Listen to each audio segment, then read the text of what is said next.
नमस्कार, मी अपूर्वा रमेश डांगे. खरं तर व्हिडिओच्या सुरुवातीस तुम्हा सगळ्यांचं मनपूर्वक स्वागत. 10वी-12वी म्हटलं की प्रत्येक विद्यार्थ्याच्या आयुष्यामधल्या तो करिअरचा टर्निंग पॉइंट असतो आणि ह्या वेळेमध्ये एक मार्गदर्शन मिळणं अत्यंत आवश्यक असतं. आजचा हा व्हिडिओ खूप खास असणार आहे, कारण आजच्या व्हिडिओमध्ये आलेली पाहुणी ही माझी खास आणि जवळची मैत्रीण आहे.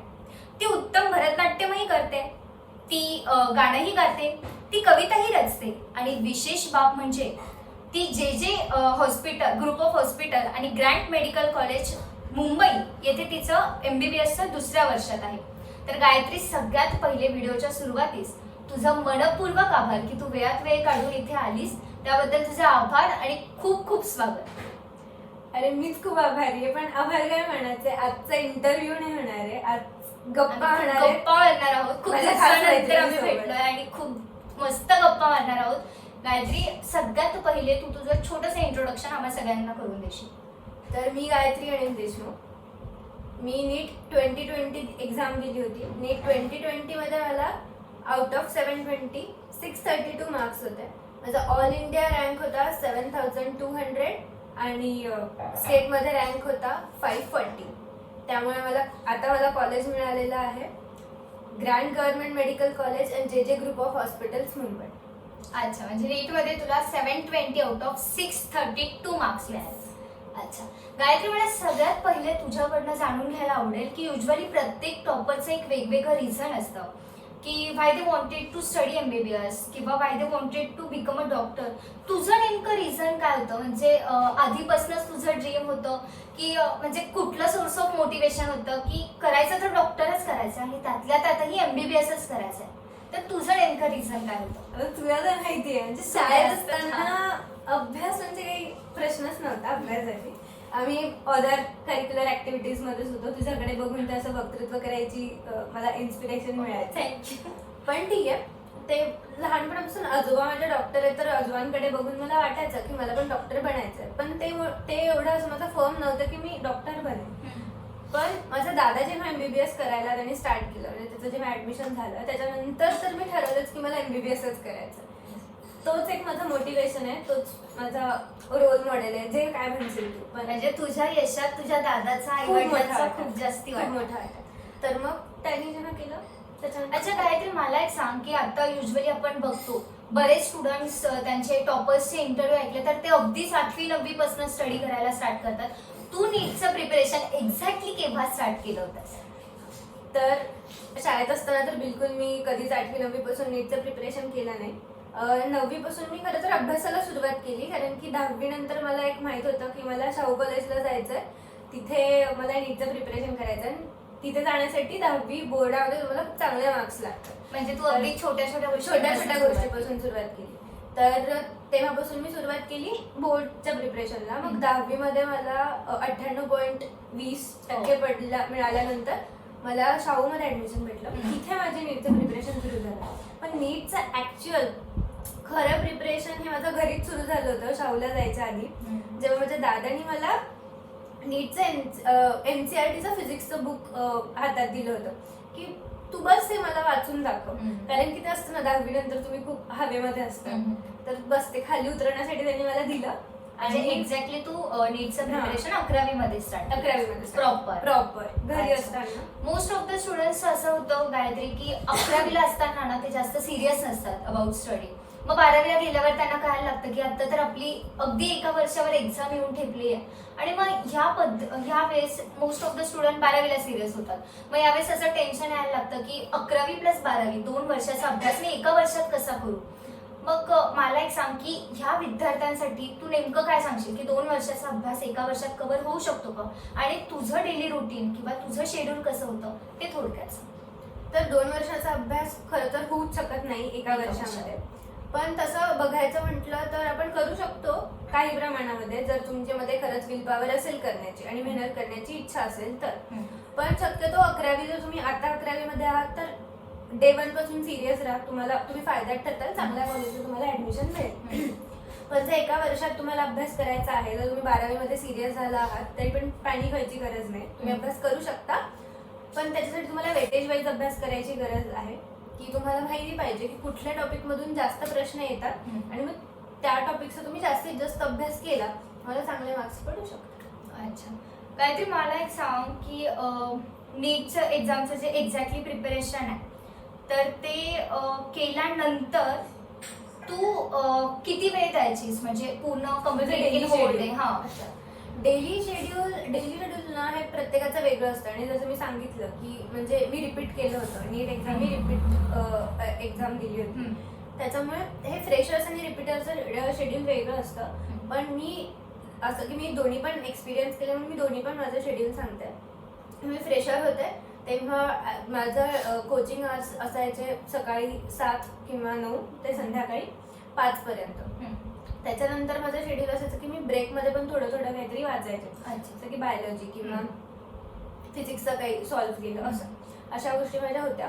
आणि त्याच्यानंतर मी कोचिंग सोडून मी 3 ते 4 तास अभ्यास करायचे रोज. म्हणजे एकंदरीत दिवसभरात तू किती तास अभ्यास करायची? एकंदरीत दिवसभर मला 5 ते 6 तास अभ्यास व्हायचा 2 वर्ष. अच्छा, कोचिंग सोबत सोबत. आणि रिपीट इयर्सला तर मी असा अभ्यास केला होता की 18 तास अभ्यास करायचे कारण की कोचिंग एवढं नसायचं तर तो अभ्यास 18 तास खरंच व्हायचा. प्रत्येक सिरियस एस्पिरंटनं 18 तास अभ्यास किंवा 16 ते 18 तास अभ्यास करायला पाहिजे. पण तो एका स्ट्रेच मध्ये तुमचा कधीच होत नाही. तो तुम्ही ब्रेक मध्ये करायला म्हणजे 3-3 तासाच्या ग्रुपमध्ये तुम्ही तो अभ्यास करायला पाहिजे. 3 तास केला ब्रेक घेतला 3 तास केला ब्रेक असं. गायत्री, मोस्ट ऑफ द नीट एस्पिरंटला हा कॉमन प्रश्न घडतो आणि बऱ्याच विद्यार्थ्यांना नीट प्रिपरेशन स्ट्रॅटेजी माहिती असते. पण मला तुझ्याकडनं नेमका केलेला अभ्यास कसा रिव्हिजन करायचा, कारण आता अगदीच 1-1.5 महिन्यावर एक्झाम येऊन ठेपली आहे. तर आता केलेला आतापर्यंत जो काही अभ्यास करत आलो तो केलेला अभ्यास कसा रिवाइज करायचा, रिव्हिजनची स्पीड आता कशी असायला हवी आणि तू तुझी रिव्हिजन स्ट्रॅटेजी कशी बनवली होती ते थोडंच. रिव्हिजन स्ट्रॅटेजी म्हणजे ती प्रत्येकाची वेगळी असू शकते पण मी एक इफेक्टिव्ह रिव्हिजन स्ट्रॅटेजी सांगायला पाहिजे मी जी मी ॲक्च्युली केली होती ज्या पद्धतीने होती. तर मी असं करायचे प्रिपरेशन पासूनच की मी आज जी वाचलेली गोष्ट आहे ती मी आज वाचून सोडून नव्हते देत. ती मी उद्या पण वाचायची, ती मी परवा पण वाचायची, ती मी तेरवा पण वाचायची. तो मी एक आठवडा एकच गोष्ट जर वाचली तर ती माझ्या शॉर्ट टर्म मेमरीमधून लॉंग टर्म मेमरीमध्ये. तर हीच गोष्ट होती आणि हीच गोष्ट आपण करायला पाहिजे की ज्या गोष्टी तुम्हाला मेमरी बेस्ड आहेत जसं की बायोलॉजी, इनऑर्गॅनिक केमिस्ट्री आणि फॉर्म्युला फिजिक्स, तर हे तुम्ही जर रिपीटेडली वाचत राहाल तर ते तुम्हाला लक्षात राहतील. आणि जी तुम्हाला एंड रिव्हिजन आहे जसं की आता आपण म्हटलं की 1 महिन्यावर परीक्षा आहे जवळपास तर तेव्हा तुम्हाला जास्त सोपं जातं ते रिकॉल करायला कारण तुम्ही वर्षभर ती गोष्ट वाचत आलेला आहे. तर आता तुम्हाला त्याच्यावर अर्धा तासाच्या ऐवजी तुम्हाला 15 मिनिटात तुमचं काम होऊन जातं एकदा बघितलं. Revision is the most important. Gayatri, तू repeated revision is most important. अच्छा, नुसतं रिव्हिजन करून सोडून नाही द्यायचं, सारखं वाचत राहायचं. तू most of the books NCERTs use केले? हो, एनसीईआरटी म्हणजे बघ काय की तुम्ही रेफरन्स बुक यूज करा नाही करा फरक नाही पडणार. म्हणजे तुमचं बायोलॉजीला तुम्हाला 90 क्वेश्चन्स येणार आहेत, 90 पैकी 80 क्वेश्चन्स आर फ्रॉम एनसीईआरटी होणार. तर तुम्ही 80 क्वेश्चन्सवर फोकस करायला पाहिजे ना की त्या 10 क्वेश्चन्सवर. सो मी तेच केलं होतं. मी बायोलॉजीचं फक्त आणि फक्त एनसीईआरटी केलं होतं आणि त्या 10 क्वेश्चनचं प्रिपरेशन म्हणजे तर ते करायलाच पाहिजे. तुम्हाला चांगला रँक पाहिजे, चांगलं कॉलेज पाहिजे. तर त्या 10 क्वेश्चनचं प्रिपरेशन मी असं केलं होतं की व्हरायटी ऑफ क्वेश्चन सॉल्व्ह केले आणि मग मला कळलं की अरे हा क्वेश्चन येऊ शकतो म्हणजे अशा प्रकारचा कॉन्सेप्ट येऊ शकतो. मग तो कॉन्सेप्ट एनसीईआरटीलाच त्या टॉपिकच्या साईडला एनसीईआरटीच लिहून ठेवला. म्हणजे जेव्हा मी एनसीईआरटी रिवाइज करायचे तेव्हा तो टॉपिक तो कॉन्सेप्ट पण रिवाइज व्हायचा. झालं. मग त्या 10 जर माझ्या क्वेश्चन पेपरमध्ये जर 10 प्रश्न बाहेरून आले असतील तर 5 ते 6 प्रश्न माझे ह्याच पद्धतीने सॉल्व्ह झाले. म्हणजे तू म्हणजे त्या 10 क्वेश्चन कडे जास्त लक्ष देण्यापेक्षा तू 80 क्वेश्चन कडे जास्त लक्ष दे, म्हणजे जास्तीत जास्त मार्क्स कुठनं गेन करायचं तर ते. अच्छा, काय ते मला एक सांग की म्हणजे खूप एनसीईआरटी सगळेच यूज करतात, मोस्ट ऑफ द टॉपर सुद्धा एनसीईआरटी यूज करतात. पण मोस्ट ऑफ द टाइम कसं होतं म्हणजे माझ्या बाबतीत असं व्हायचं की जेव्हा मी एनसीईआरटी ओपन करायचे ना तर तेव्हा मला असं वाटायचं की अच्छा ये भी था. आणि मग असं व्हायला लागतं की प्रत्येक वेळेस आपण जेव्हा रिवाइज करायला लागतो तेव्हा ही गोष्ट जी वाचलेली आहे पण नेक्स्ट टाइम आपण जेव्हा वाचन करतो तर तेव्हा असं वाटतं की हे वाचलंच नाही आपण आणि त्याच्यामुळे खूप जास्त टाइम कन्झ्युम होतो.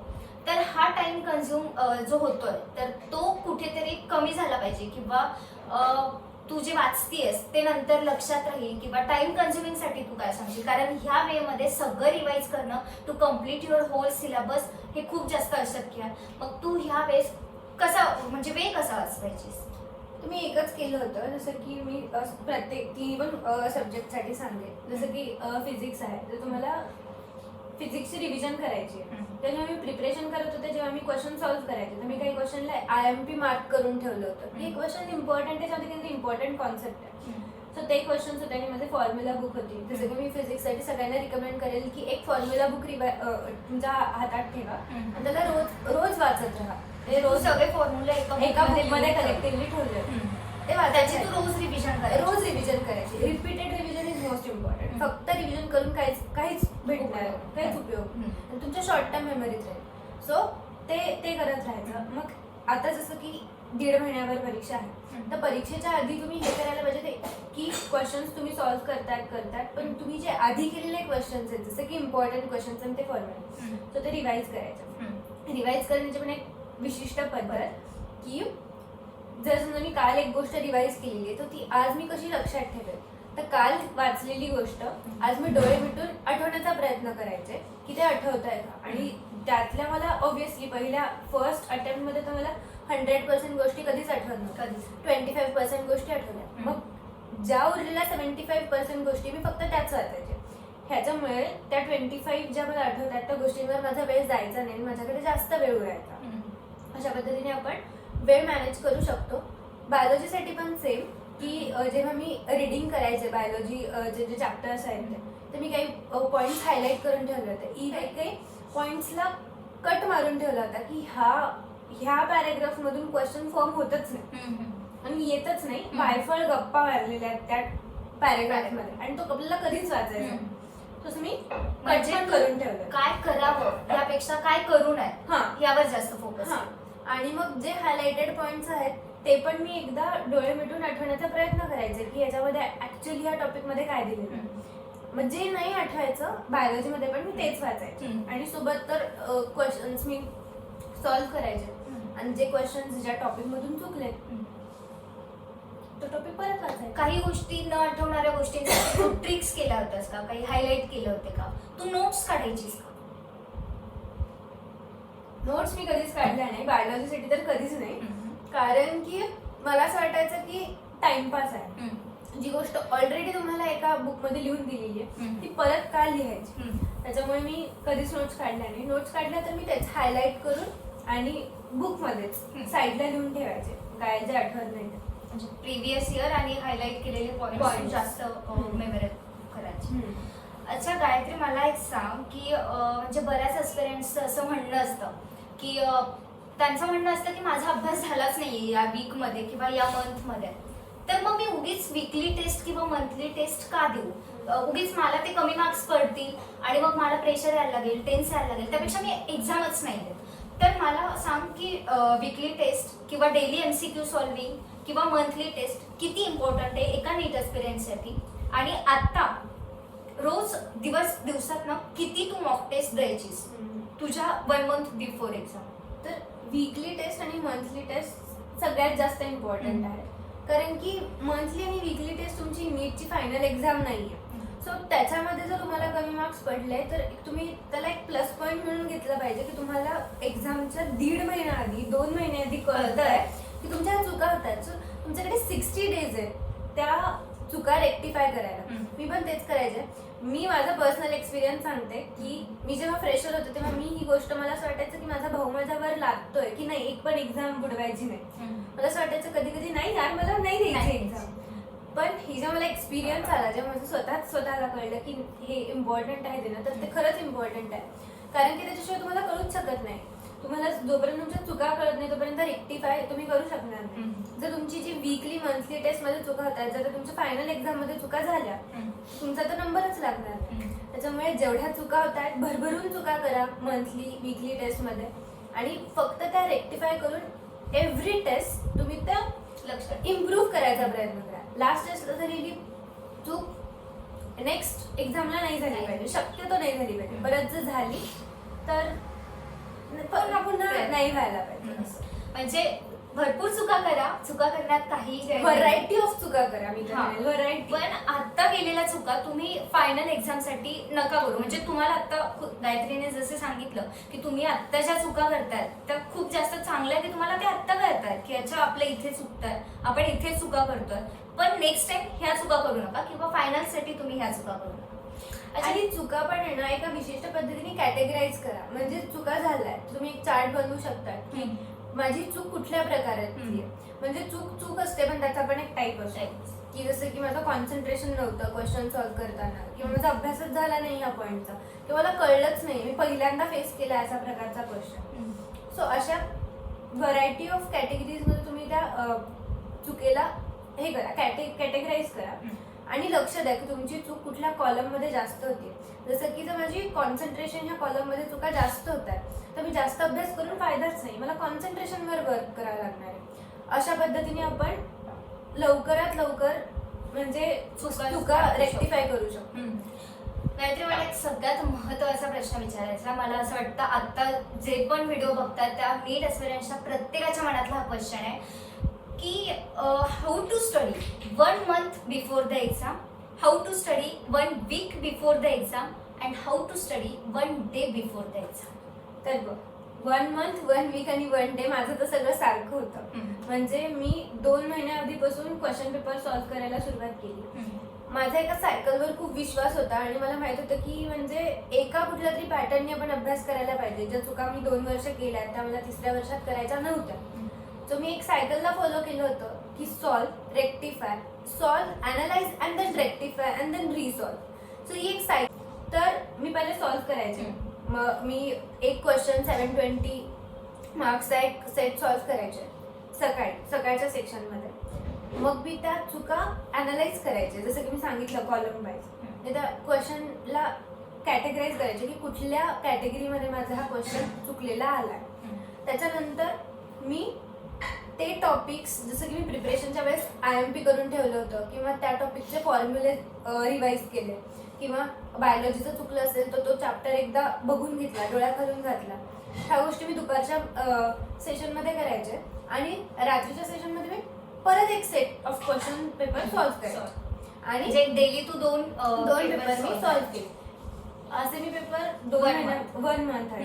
1 month आधी 1 week पण मंथ मध्ये चला मी 1 week आधी पण हेच केलं. अच्छा 1 month मध्ये आणि 1 week जेव्हा राहिला होता एक्झामला तेव्हा पण मी हेच करायचे. अच्छा मला खूप जण म्हटले की म्हणजे तू रिवाईज करायला पाहिजे, पण माझा एकाच गोष्टीवर विश्वास होता की आपण ज्या प्रकारची एक्झाम देणार आहे आपण त्याच प्रकारची मेहनत करायला पाहिजे. म्हणजे मला क्वेश्चन सॉल्व्ह करायचे आहेत एक्झाम मध्ये तर मी आता क्वेश्चनच सॉल्व्ह करायला पाहिजे. जर माझी ओरल एक्झाम असली असती तर मी कदाचित वाचलं असतं, मेमोराईज केलं असतं, पण तशी नव्हती. म्हणून मी त्याच वेळी प्रिपरेशन सॉल्व्हिंगवरच जास्त भरली. आणि 1 day बिफोर द एक्झाम, कारण प्रत्येक स्टुडंट त्या फेज मध्ये खूप जास्त टेन्स मध्ये असतो. 1 day बिफोर एक्झाम मी तर म्हणेल की खा प्या आणि स्वस्त राहा. मी पण तेच केलं होतं. पण माहितीये टेन्शन येतं. मी एक क्वेश्चन पेपर सॉल्व्ह केला होता, ते पण तुम्ही म्हणताल सगळे की खूप विचित्र गोष्ट आहे, पण मी केला होता. कारण की मला माझ्या प्रिपरेशनवर विश्वास होता की मी केलेलं आहे प्रिपेअर. ठीक आहे, हा पेपर नाही आला पण ह्या पेपरमध्ये समजा मला 520च पडले, पण ठीक आहे मला येणार आहे उद्याच्या पेपरला. पण मला एवढ्या म्हणजे माझ्या एकाच गोष्टीवर हे होतं की मला एक दिवस आधी कळते की अजून माझ्या ह्याच्यात चुका होतात, त्या नको करायला. म्हणून त्या पण पेपरमध्ये माझ्या ज्या चुका झाल्या किंवा मला नाही आठवलं ते मी परत एकदा जाऊन गो थ्रू केलं त्या गोष्टींमधून की काय चुकतंय काय नाही. आणि त्याच ज्या माझ्या 60 पेपरमध्ये चुका झाल्या होत्या त्या मी परत एकदा बघितल्या, रिवाईज केलं. रिवाईज पण झालेला ते करत असायचं. आणि मग लास्ट 1 day जेव्हा राहिला तेव्हा तू बघितलं काय काय चुका होत होत्या त्या उद्या मी नको करायला. अच्छा गायत्री, मला आता तू ऑलमोस्ट सगळं सांगितलंय, पण मला एक सांग, सब्जेक्ट वाईज सांगशील की फिजिक्स, केमिस्ट्री आणि बायो. मग फिजिक्समध्ये, केमिस्ट्रीमध्ये inorganic, organic and physical chemistry, then बायोमध्ये बॉटनी आणि झुलॉजी. ह्याचा तू कसा स्टडी केला? किंवा म्हणजे स्पेसिफिक असतं ना की बायोलॉजीसाठी जास्त थेरी रिडिंग करायची, MCQ सॉल्व्ह करायचे, आणि फिजिक्ससाठी MCQ जास्तीत जास्त प्रॅक्टिस झाली पाहिजे. आणि ह्याचे तू रेफरन्स बुक कुठले यूज केले? म्हणजे अगदी फिजिक्समध्ये पण, केमिस्ट्रीमध्ये पण आणि बायोलॉजीमध्ये. बॉटनीसाठी वेगळं केलं असशील, तर ते झुलॉजीसाठी वेगळं केलं असेल तर ते तर काही नाही, फिजिक्स, केमिस्ट्री, बायोलॉजी ह्या प्रत्येकाचं अप्रोच वेगळं आहे अभ्यास Studies. करण्यासाठी. तर फिजिक्सचं मी सांगितलं जसंच की मी नंबर ऑफ क्वेश्चन सॉल्व्ह केले. मला फिजिक्स प्रचंड आवडायचा सब्जेक्ट, असं काही नाही मला तो जमायचा म्हणून आवडायचा नाही. सुरुवातीला मला तो बिलकुल जमत नव्हता, म्हणूनच तो मला आवडायचा. आणि तेच मी खूप जास्त क्वेश्चन सॉल्व्ह केले आणि क्वेश्चन्स पण मी नुसते सॉल्व्ह नाही केले, जे नाही आले त्याला मी इम्पॉर्टंट मार्क करून ठेवलं. आणि त्याच्यातून जे कॉन्सेप्ट मला कळालाय तो मी माझ्या फॉर्म्युला बुकमध्ये त्या फॉर्म्युलांच्या शेजारी ते मी लिहून ठेवलं की हा कॉन्सेप्ट आहे, हा आपल्याला लक्षात ठेवायचा. तर मी अशा पद्धतीने फिजिक्सचा अभ्यास केला. ती फॉर्म्युला बुक मी सतत रिवाइज केली. फिजिक्ससाठी कुठलं रेफरन्स बुक यूज केलं आणि फिजिक्ससाठी मी DC पांडे यूज केलं होतं, GRB केलं होतं, काहीसाठी एररलेस केलं होतं, मार्बल केलं होतं. म्हणजे फिजिक्ससाठी तू खूप खूप सारं काय books केलं होतं. हा, कारण की मला आवडायचं सॉल्व्ह करायला, मग मला जे भेटेल ते मी सॉल्व्ह करायचं. प्रिव्हियस इयर सॉल्व्ह केलं होतं, तर मी फिजिक्ससाठी खूप सॉल्व्ह केलं होतं. आणि केमिस्ट्री, तर केमिस्ट्री हा खरंच खूप छान सब्जेक्ट आहे आणि खूप स्कोरिंग सब्जेक्ट आहे. पण लोकांचा असा भ्रम आहे की ना केमिस्ट्री म्हणजे त्यांना फक्त फिजिकल केमिस्ट्री वाटतं, पण तसं बिलकुल नाही. तुम्ही अनालिसिस करा प्रिव्हियस इयर क्वेश्चन पेपर्स मधून, मला 7 ते 10 प्रश्नांच्या वर फिजिकल केमिस्ट्रीवर आजपर्यंत कधी क्वेश्चन्स विचारलेले नाही. सो 45 क्वेश्चन्स पैकी तुम्हाला फक्त 10 क्वेश्चन्स फिजिकल केमिस्ट्रीवर येणार आहेत आणि 35 क्वेश्चन तुमचं ऑर्गॅनिक आणि इनऑर्गॅनिकवर येणार, आणि ज्याला लोक प्रचंड पद्धतीने इग्नोर करतात. आणि त्याच्यामुळे तुमचं त्या 7-8 solution- क्वेश्चनसाठी इकडे 30 to 35 questions, क्वेश्चन्स हां.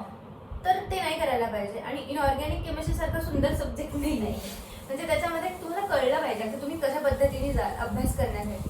तर त्याच्यामध्ये पण एक ट्रिक असते, आपण निमोनिक्स बनवतो लक्षात ठेवण्यासाठी, पण एक्झाम मध्ये आपल्याला हेच आठवत नाही की निमोनिक कसं असायचं. तर निमोनिक्स बनवा, पण निमोनिक सोबत तो कॉन्सेप्ट पण सतत रिवाइज करता की हा कॉन्सेप्टसाठी हे निमोनिक आहे. सो रिपीटेड रिव्हिजन इम्पॉर्टंट आहे इनऑर्गॅनिक केमिस्ट्री आणि बायोलॉजीसाठी. आणि इनऑर्गॅनिक केमिस्ट्री पण अजून एक करू शकतो, तुला तर माहिती आहे इनऑर्गॅनिक केमिस्ट्रीमध्ये कसं असतं, तुम्हाला रिॲक्शन्स दिलेले असतात. मग आपल्याला असं टेन्शन येतं की रिॲक्शन लक्षात कशी ठेवायची, की इकडे हा कॉम्प्लेक्स आहे, तू तिकडे जाऊन त्या कॉम्प्लेक्स मध्ये जाणार आहे, पण हे लक्षात कसं ठेवायचं. तर त्याच्यासाठी मला एकच ट्रिक कळाली होती. त्यांचं इकडे Mn आहे, मॅंगनीज आहे +6 मध्ये, तिकडे जाऊन तो प्रोडक्ट मध्ये Mn+2 मध्ये जाणार. मग हीच रिॲक्शन आहे आणि मग त्याला बस ऑप्शन्स मध्ये लक्ष द्यायचंय की Mn+2 मध्ये कुठल्या कॉम्प्लेक्स मध्ये, ते ऑप्शन तुमचा आन्सर आहे. सो हे केल्याने मला स्ट्रेस कमी झाला की मी एवढ्या मोठ्या रिॲक्शन्स लक्षात कशा ठेवू. ऑक्सिडेशन स्टेट वरून मी आणि सॉल्व्ह करायचं. रेफरन्स बुक कुठलं यूज केलं केमिस्ट्रीसाठी मी नीट गाईड यूज केलं होतं, बालाजी पब्लिकेशन यूज केलं होतं, बालाजी पब्लिकेशनचं अवस्थी सरांचं आणि अवस्थी सरांचं यूज केलं होतं, आणि VK जयस्वाल वगैरे. आणि ऑर्गॅनिक केमिस्ट्री पण मला प्रचंड आवडायचा, पण मी तो अशा पद्धतीची माझी स्ट्रॅटेजी होती की जेव्हा मला झोप येईल ना तेव्हा मी युजली ऑड टाइम्सला मी सॉल्विंग करायचं काहीतरी क्वेश्चन सॉल्व्ह करायचं. तर मग खूपच कंटाळा आला फिजिक्स सॉल्व्ह करून, तर मी ऑर्गॅनिक केमिस्ट्री सॉल्व्ह करायची. ते गेम सारखं आहे, म्हणजे तुम्हाला एखादं पझल सापडल्यासारखं आहे. सो तुम्हाला फक्त ते पझलचा फर्स्ट हे हिंट सापडली ना की तुम्ही पूर्ण रिॲक्शन सॉल्व्ह करू शकता. आणि बायोलॉजीचं सांगितलं तसंच की रिपीटेडली वाचायचं, पण असं एंड टू एंड नाही. आता मी तुला सांगते की असं आपण A to Z सतत वाचत राहिलो. एखादा लहान मुलगा आहे, तर मी आत्ताच ABCD शिकले, आणि A to Z जर तो सतत वाचत राहिला ना तर त्याला मधलं काय लक्षात येतं, काय लक्षात नाहीये ते कळणारच नाही. सो आपण त्याला डोळे मिटून पहिले म्हणायला लावायला पाहिजे की A to Z म्हण, मग त्याला कळेल की अरे आपल्याला LMNOPQ लक्षातच राहते, मग तो लक्षात ठेवेल हे LMNOPQ आहे. सो ते LMNOPQ लक्षात येणं इम्पॉर्टंट आहे प्रत्येक सब्जेक्ट मध्ये. म्हणजे केलेलं रिव्हिजन करण्यासाठी आधी चिंतन करायचं की अच्छा की काय लक्षात नाहीये मला, आणि मग जर ते एकदा कळालं की काय लक्षात नाहीये तर मग आपण ते लक्षात ठेवण्यासाठी काम करू शकतो. त्यांनी वेळ पण वाचेल आणि मग आपल्याला ऍट द एंड सगळाच टॉपिक लक्षात राहील. आणि बायोसाठी रेफरन्स बुक कुठलं यूज केलं होतं? मी बायोसाठी GRB पब्लिकेशनच यूज केलं होतं, काहीतरी, आणि फिंगर टिप ग्रिप असं काहीतरी, ग्रिप काहीतरी होतं. पण ते पण मी म्हणजे एक स्टँडर्ड बुक यूज करायचं म्हणून क्वेश्चन साठी यूज, कारण की आता कसं होतं प्रिव्हियस इयर क्वेश्चन सॉल्व्ह की बाजारात भरमसाठ बुक्स आहेत, प्रचंड बुकचा सोर्स आहे, आणि विद्यार्थ्यांना नेमकं कळत नाही की त्या सगळ्यातलं कुठलं एक बुक निवडावं. त्यामुळे मी स्पेशली तुला रेफरन्स बुकची नावं विचारले. नाहीतर मला आता सांगशील की मोस्टली असं होतं की तू रिपीटर आहेस, आता बरेच स्टुडंट रिपीटर असतील यावेळेस, तर रिपीटच्या पिरियडमध्ये म्हणजे मोस्टली फ्रेशर्सला तर नसतं, फ्रेशर्स थोडंसं लाईटली घेतात, लाईटली नाही घेत काही फ्रेशर्स, पण त्यांना एवढं प्रेशर नसतं ॲज कम्पेअर टू रिपीटर. तर तुला रिपीट करताना आणि प्रत्येक रिपीटर विद्यार्थ्याला एकतर सोशली सोसायटीमधनं म्हण किंवा घरून आई वडिलांकडनं पण किंवा एक ह्यांचं जरी नसलं तरी एक स्वतःला कुठेतरी वाटत असतं की आता नाही झालं तर मी पुढे काय करू. तर तुला असं कधी प्रेशर आलं का? कारण आता बरेच रिपीटर्स आपले मित्रमैत्रिणी आहेत तर ते एक्झाम देणार आहेत, तर तू त्या जर टेन्स आलं असेल, प्रेशर असतंच, प्रत्येक विद्यार्थ्याला असतं, तर त्या प्रेशरला तू कसं हँडल केलंस? मी आता म्हणायला तर म्हणेल की प्रेशर घेतलं तर ते तुम्हाला येईल, नाही घेतलं तर नाही येणार. पण एक बोलायची गोष्ट आहे, मला पण टेन्शन आलं होतं, पण ह्याच्यामध्ये मग तुमची फॅमिली खूप जास्त मोठा रोल प्ले करते. जसं माझ्या दादानी केलं, माझ्या आई, माझ्या बाबांनी, म्हणजे ते मला नेहमी सांगत असायचे की तू करत राहा, यश अपयश हे आपल्या हातात नाही. बरोबर, मग तेच. पण एकदा दादा म्हटला होता की तू जर नंतर तुला 50 वर्षानंतर एखादी तुझी मैत्रीण भेटली जी MBBS करतीये, जे तुला करायचं होतं कधी काय, आणि नंतर जर तुला तिला जाऊन बोलण्यामध्ये हिचकिच झाली आणि माझ्याकडे येऊन रडली तर मी बघू नाही शकणार. तर ही गोष्ट माझ्या डोक्यात कायम फिरत राहायची की नाही मी हे फेस करू शकणार ही गोष्ट. मला जे करायचं ते करायचं, कारण माझ्या इगोवर आलं होते आता गोष्ट की आता माझा नंबर लागलाच पाहिजे. जेव्हा तुम्ही एखाद्या गोष्टीसाठी खूप फर्म असतात ना, तुम्हाला करायचीच आहे, तर ते तुमच्याकडून होऊन जातं. तर माझ्याकडे होतं. आणि नंतर 20-30 वर्षानंतर रिग्रेट करण्यापेक्षा आता तुम्ही 1-2 वर्ष मेहनत करा. भलेही सोसायटी तुम्हाला काहीही बोलत असली तरी तुम्ही तुमच्या ध्येयावरती ठाम राहा. बरोबर. गायत्री, आता शेवटचा क्वेश्चन ऑलमोस्ट संपण्याच्या व्हिडिओ संपण्याच्या ह्याच्यावरती आहे. मला एक विचारायचं आहे की एखादा स्टुडंट, म्हणजे कुठलाच स्टुडंट असा नसतो की जो बिना प्रिपरेशनचं एक्झामला जात नाही. बरेच स्टुडंट खूप जास्त अभ्यास करून जातात, पण मोस्ट ऑफ द स्टुडंटचं असं होतं ना की ते खूप अभ्यास करतात, अगदी जीव तोडून अभ्यास करतात, पण एक्झाम हॉलमध्ये गेलं ना की त्यांना पॅनिक व्हायला लागतं. मग केलेला अभ्यास सगळा विसरून जातात, पूर्ण असं माइंड ब्लँक होतं आणि मग असं वाटायला लागतं की आतापर्यंत आपण केलेला अभ्यास आपल्याला काहीच आठवत नाही. मग आता 1.5-2 वर्ष घालवलेले जे असतात ते आणि हा 1-2 तास, ह्याला तू कसं मॅनेज केलंस? म्हणजे एक्झाम हॉलचं जे सराउंडिंगचं वातावरण असतं ते तू कशा पद्धतीनं हाताळलंस? कारण ते सगळ्यात महत्वाचं असतं. खरंच बरोबर आहे. ते 3 तास म्हणजे काय, ते सगळं असतं तुमच्यासाठी. तुमचे 2-3 वर्षाची मेहनत तुम्हाला ते 3 तासांमध्ये बाहेर काढायची असते. पण माझ्या एक्सपिरियन्स वरून सांगते, जसं की माझ्या सेकंड अटेम्प्ट मध्ये झालं होतं, माझा रोल नंबर चुकला, मी पॅनिक झाले आणि माझं सगळंच गेलं. म्हणजे माझे असे प्रश्न चुकले होते की जे 11th स्टँडर्ड 10th स्टँडर्ड मधले लोक जे नीट ऍस्पिरंट आहेत ते चुकवणार नाही, त्याचे प्रश्न माझे चुकले होते. पण त्याचा उपयोग काय झाला, मला थर्ड अटेम्प्ट द्यावा लागला. सो तुम्ही ही चूक अजिबात करू नका, कारण की पॅनिक होणं हे अगदीच डॉक्टरांसाठी बनलेली गोष्ट नाहीये. सो नीट ही तुमची national eligibility cum entrance test आहे. सो ती तुमची एलिजिबिलिटी पण चेक करणार आहे. तर तुम्ही पॅनिक होता तर यू आर नॉट एलिजिबल. बरोबर. म्हणजे एका डॉक्टरांनी मेंटली पण तेवढंच स्टेबल असायला पाहिजे. म्हणून ती तुमची एलिजिबिलिटी चेक करतेच. म्हणून पॅनिक होणं बरोबरच नाही. पण जर पॅनिक झालं तर तू काय केलं होतंस त्या 1-2 पिरियड मध्ये? तू काय केलं 1-2 तास? ह्याच्यासाठी तुम्हाला प्रॅक्टिस पाहिजे. तुम्हाला ब्रेन एक्सरसाइज तुम्ही आधी प्रॅक्टिस केलेली पाहिजे. जर तुम्ही ब्रेन एक्सरसाइज करताय तर तुम्ही ऑब्व्हियसली पॅनिक होणार नाही. तर ह्याच्यासाठी मी प्रिपरेशन म्हणजे काय फक्त अभ्यास नाहीये. प्रिपरेशन म्हणजे तुम्हाला एलिजिबल होण्यासाठी पण प्रिपरेशन करायची. सो मी करायचे, मी मेडिटेशन करायचे, मी वर्कआउट करायचे थोडंसं सकाळी, ज्याने की मला पॉझिटिव्ह एनर्जी मिळायची थ्रू आउट द डे, की मी पूर्ण दिवस अभ्यास करू शकेल. आणि थोडंसं मेडिटेशन हे इम्पॉर्टंटच आहे, कारण की त्यांनी तुम्हाला त्या दिवशी एक्झामच्या दिवशी तुम्हाला ते इम्पॉर्टंट आहे की तुम्ही पॅनिक नाही होणार, काम राहतात, अशी गोष्ट आहे. आणि तुम्ही अजून एक गोष्ट, ही फ्लॉ आहे ऍक्च्युली आपल्या याच्यामधला, एक सिस्टीम मधला, की आपल्याला एक एंट्री टाइम असतो आणि एंट्री टाइम आणि एक्झाम टाइम मध्ये 2-3 तासाचा डिफरन्स असतो. त्या वेळेमध्ये असं आपण स्लगिश होऊन जातो एकदम, तिथं उलटा काउंट करायचं होतं की ज्याच्याने माझा ब्रेन ऍक्टिव्ह राहील. आणि ह्याच्यासाठी आणखीन एक ट्रिक आहे की तुम्ही, ट्रिक नाही म्हणता येणार, तुमचं ऍक्च्युली तुम्ही प्रॅक्टिस पण नाही, तुम्ही काय चूज करतात सॉल्व्ह करायला. जसं की मी पेपरमध्ये सगळ्यात पहिले फिजिक्स घेतलं होतं सॉल्व्ह करायला. याचं पण एक ह्याच उद्देशाने घेतलं होतं की तुमचा ब्रेन आधीच स्लो झालेला असतो, त्यात तुम्ही बायोलॉजी सारखा विषय वाचणार, जो की वाचताना तुम्ही स्लो वाचणार, मग थोडा विचार करणार, मग टिक करून मग तुम्ही बबल करणार, याच्यात वेळ जातो. म्हणून मला 3 तासापैकी 1 तास कधी ना कधीतरी फिजिक्सला द्यायचेच होते. तर मी ठरवलं होतं पहिल्यापासूनच की मी पहिला तास फिजिक्सला देणार. आणि पहिला गायत्री चालू आहे. म्हणून मी पहिले फिजिक्स म्हणजे तू पहिले फिजिक्स स्टार्ट केलं. फिजिक्स सॉल्व्ह त्याची सुरुवात तू आधीपासून प्रिपेअर केलं होतं की मी आधी फिजिक्स सॉल्व्ह करणार. फिजिक्स नंतर मी केमिस्ट्री, नंतर बायोलॉजी. अच्छा ठीक आहे. काहीतरी मला असं वाटतं की आपण ओव्हरऑल सगळं कव्हर केलं आहे about preparation, strategy, schedule, revision and all that.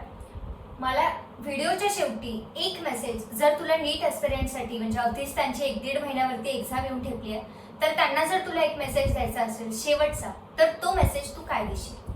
Message म्हणजे असं काही नाही की खूप मी मोठी आणि मला काहीतरी मेसेज देईल, पण मी एकच सांगेन जो मला माझ्या दादाने सांगितलं होतं की जोपर्यंत तुम्हाला तुमची गोष्ट भेटत नाही तोपर्यंत तुम्ही फाईट करायचं सोडलं नाही पाहिजे. जसं की मी 3 अटेम्प्ट दिले नीटसाठी. जर मी ते दिलेच नसते तर मी आज कुठेतरी वेगळ्या ठिकाणी असले असते. आणि मला असं त्यांनी एकच गोष्ट सांगितली होती की जर तुला तुझी मैत्रीण पुढे कधी भेटली जी MBBS करते, म्हणजे तुला कधी गाडी करायची, चुकलं कुठे आणि तुम्हाला अभ्यास करायची आणखीन पण ताकद आहे आणि क्षमता आहे, तर तुम्ही गिव्हअप करू नका, फाईट करा जे तुम्हाला पाहिजे त्याच्यासाठी. म्हणजे गायत्रीनं आपल्याला फक्त एवढं सांगितलंय की नेव्हर गिव्ह अप, फक्त फाईट करत राहा, हसत खेळत अभ्यास करा, तुम्हाला तुमचं यश नक्कीच मिळेल. मित्रांनो, आम्ही हा व्हिडिओ खास तुमच्यासाठी केलाय. आमचं म्हणणं फक्त एवढंच आहे की अगदी 1-1.5 महिन्यावर एक्झाम आली आहे, तुम्ही खूप मेहनतीने अभ्यास करा, जिद्दीने अभ्यास करा. कारण हा 1-1.5 महिना गेला ना, नीटची एक्झाम झाली ना, की तुम्हाला कोणी म्हणणार नाहीये की नंतर उठून कुणी बसवणार नाही की बाबा आता अभ्यास कर. त्यामुळे हा 1-1.5 महिनाच आहे. खूप अभ्यास करा. आम्हा दोघींकडनंही तुम्हा सगळ्यांना ऑल द बेस्ट. खूप शुभेच्छा. आणि गायत्री, तू वेळात वेळ काढून आम्हा सगळ्यांना मार्गदर्शन केलं त्याबद्दल तुझं मनपूर्वक आभार. असंच छान राहा, हसत राहा. Wish you all the best for your bright future. Thank you so much.